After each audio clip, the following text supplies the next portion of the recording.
Chris Igo Jr., I want to welcome you to Drafting the Circuits. Thanks for hanging for a couple minutes but while we finish that up.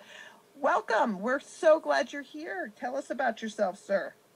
Oh, thanks for having me. It's a pleasure to be on the show.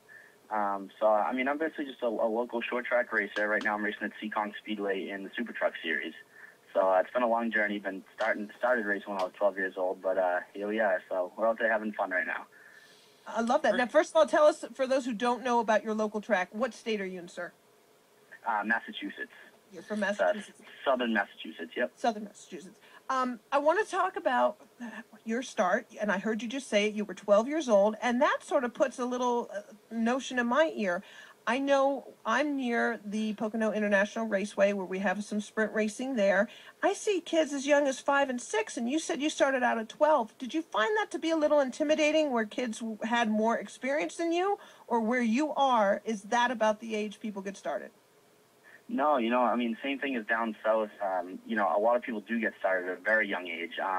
And I was fortunate to get started when I did, but on the other hand, like I said, or like you said, it was very intimidating. I went into the series where there was kids that had been racing for already 5, 6 years when I came in at 12. So I think like Terrell's going to be on the show later. He races at F1 Boston. That's actually where I made my start in go-karts. So jumped into go-karts, but it was very intimidating. I definitely had to step up and learn a lot from the guys that had been doing that for 5 years.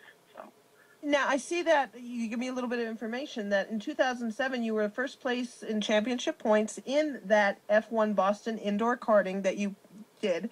Was that your first year in competition, or was that year 2, or how did that work? That was actually my 3rd year racing at F1 Boston. My first year, I think I got like 5th or 6th in points.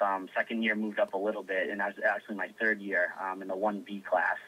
And I won the Junior League Championship at F1. And after that, I think that's when we kind of took the step to move up. Because, we were in a pretty high class at F1 Boston, won the championship. We wanted to kind of explore my talents and see where we could go with it. So, how did racing get into your blood? I mean, like you said, you were 12.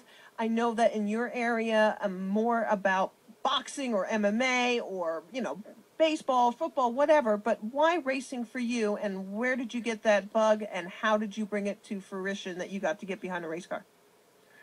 Just growing up, since I was like 5, 6 years old, my dad grew up a racing fan when he was in his teens, and just carried it on when I grew up watching NASCAR, and just always wanted to give the sport a try, really. When I was 12 years old, finally, my mom actually got me for Christmas a league pass to try and get my license at F1. You need a license to start racing there in the league so that you're qualified. So I got that for Christmas when I was 12 and finally made my start that way. But really just grew up watching the sport, always wanted to give it a try, and really just found it fascinating. So. Awesome. I have to ask you then, if you were watching since you were a kid, who was your favorite NASCAR racer and who is today? Maybe it's the same person. No, it's actually not. I actually grew up when Jimmy Johnson was a rookie in the Sprint Cup Series. I actually started following when he was in Nationwide, too. But it's always been Jimmy Johnson. And I always kind of like the underdogs, though. So as soon as he won, like, his 3rd, 4th, 5th championship, I kind of go down to the other guys. But, one guy that I really admire for more of his talents and his personality is Kyle Busch. I can't believe how well of a driver he is. And, just race after race, he proves off his talent. So I admire him for that. I mean, he's a great driver. Great point, man. Great point. Hey, Chris, this is Craig. It's been a long time since we spoke. I got a couple of questions. How you doing, Craig? I'm doing good, man. Hope you are. I got a couple of questions for you. The Super Truck Series that you're running in, is this just a division at that local track, or is this a traveling series? And then I got a follow-up question to that. Okay. So the Super Truck Series at Seekonk, it actually just races at Seekonk. They have 6-cylinder and 8-cylinder trucks.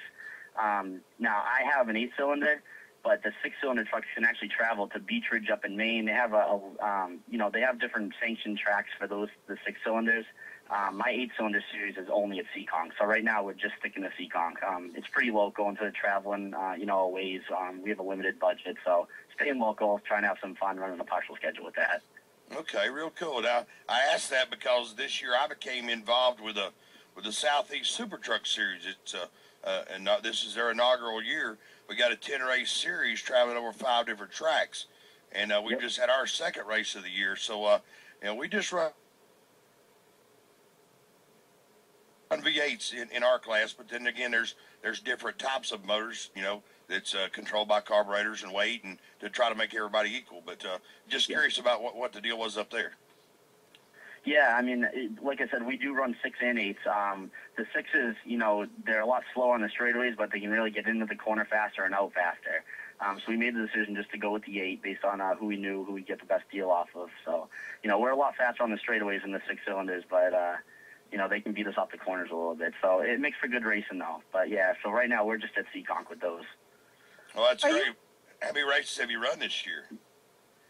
This year, actually, the season hasn't started. We did our first practice last Saturday, and just getting back into the swing of things. I actually had a year off. We bought the truck almost 2 years ago, made it all through practice, ended up being the fastest truck on the track, and actually opening day we had kind of a misfortune, and I actually ended up going to the wall head first and pretty much totaled the truck. It went up in the air, spun around.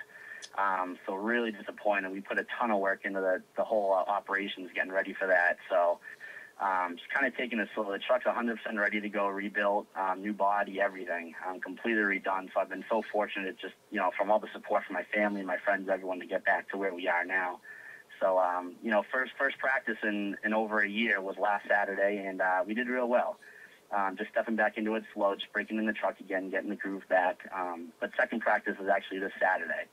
So we plan on, you know, stepping it up a little bit better and going a little bit faster and trying to push our limits a little more to be competitive for the first race. So, are you running for trophy, purse, points? How does your competition go in that series? All of the above. Oh, great. Yeah, there's a trophy for every race that you win. They don't have second or third trophies, but the winner of the feature race every week, we race on Saturday nights, they do get a trophy. Okay. There's also a little bit of purse money. It's not anything crazy. If they have different sponsors sponsor the race, and maybe a little bit more. But really, it's just payouts from the track, which may range from $50 to maybe $200 max. And also, we do run for championship points, Rookie of the Year, different titles and awards like that. So you know, there's a banquet at the end of the year and for the points series champion and all that sort of stuff. So it's good. You know, it makes for good competition. Everyone's in it for the win, and everyone takes it pretty seriously. So. Absolutely. Now, what is your next? I mean, I know that you're probably concentrating solely on this. This is where you are. You want to put all your energies into this. But is this another stepping stone for another series you'd like to eventually get into? I mean, what do you have a 5-year plan? You know, when I was in the go-karts, kind of exploring my talents, we won the championship. We stepped up to the Mini Cup series. That was kind of our second link on the ladder going up. My third year in the Mini Cup series, I actually got involved with a NASCAR driver development team out of North Carolina. Right. And so I kind of started taking it seriously then. Finished off my third season in the Mini Cups and stepped up to the trucks. So I was really, you know, looking to get serious with that and really starting to make my way up the ladder, hoping to go from trucks to late models and then hopefully drop into maybe a truck or do some testing for some NASCAR teams. You know, when I had the wreck a year and a half ago in the trucks, it kind of really put everything to a stop. You know, I knew at that point that my season was over and it was only opening day. There was going to be a lot of work, a lot of money, a lot of resources involved to get me back to where I was. So, you know, the wreck definitely kind of stopped us in our tracks at that point. So where we are right now is we're sticking in the trucks right now. We're going to see how this season goes. Hopefully I get a few more seasons under my belt within the next few years. And, you know, if the opportunities arise to jump into a late model or do some testing, then we'll definitely go for it. But for right now, you know, just going out there having some fun and just appreciating the sport for what it is and just having fun with it. So that's amazing. First of all, Chris, I can't thank you enough for coming on. I think you are a very well-spoken, enthusiastic, and definitely driven, focused person. I only wish you the best, and I hope we can have you on in the near future to talk about how the season's going. I would really enjoy that because to me, it's about local racing. I think that's what my passion is. Oh, absolutely. Who would you like to shout out, talk to, thank, you know, anything like that? Yeah, I got a ton of people to thank just to get me back to where I was. First of all, I got to thank my crew chief, John Leslie and Mike Gray. Mike's been a long-time friend of mine, and John actually just came on the first season we got the truck. So they've been a huge help in the mechanical aspects and in the shop, helping us to get where we are.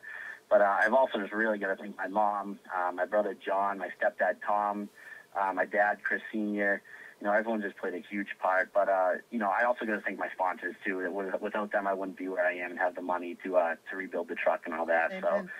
So my sponsors actually are Merrimack College, where I'm attending college this year. Love it. Life Team Hanover, Monster Mini Golf in Seekonk, Simpson Spring Company in Easton, Massachusetts, Malcolm and Parsons Insurance, Internet Design and Development, and CM Cleaning Company out of Stoughton, Massachusetts. That's fantastic. So, and I'd also like to thank or recognize CM Cleaning Company. They actually just made the Boston Business Journal 2012 list of top janitorial firms. So, fantastic.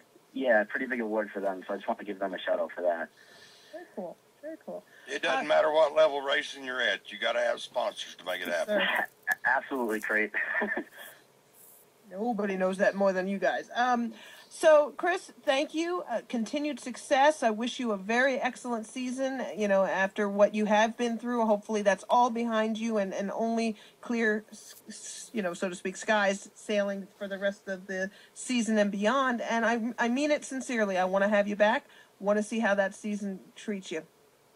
I'd love to be back. Thanks a lot, guys. I really appreciate it. Thank you, Chris. Chris Igo Jr., is there a way, before I let you go, how people can follow you?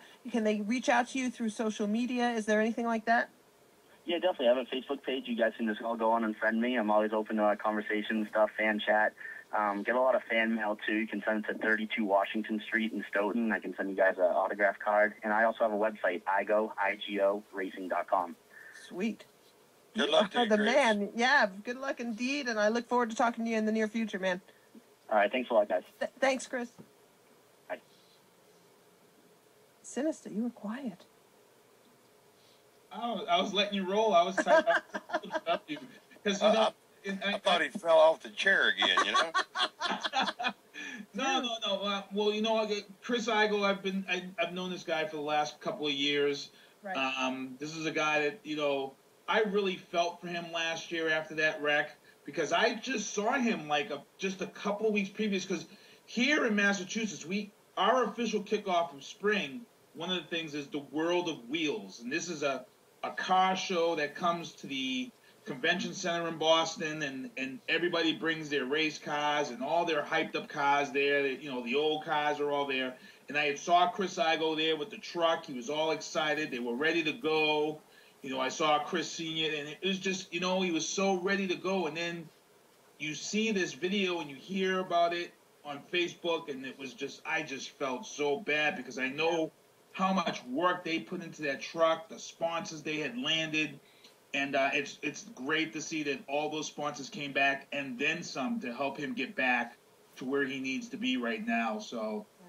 Well, he sounds, as everything I said, he sounds focused, determined. He's got a great team around him, including family, which is invaluable. A crew chief he believes in. And it sounds like there's no doubt about himself, which after a huge accident, a lot of times that creeps in. So I just think the world of this guy, and I'm so thankful to you, Sinister, for bringing this interview into our laps. And I really can't wait to talk to him in the near future.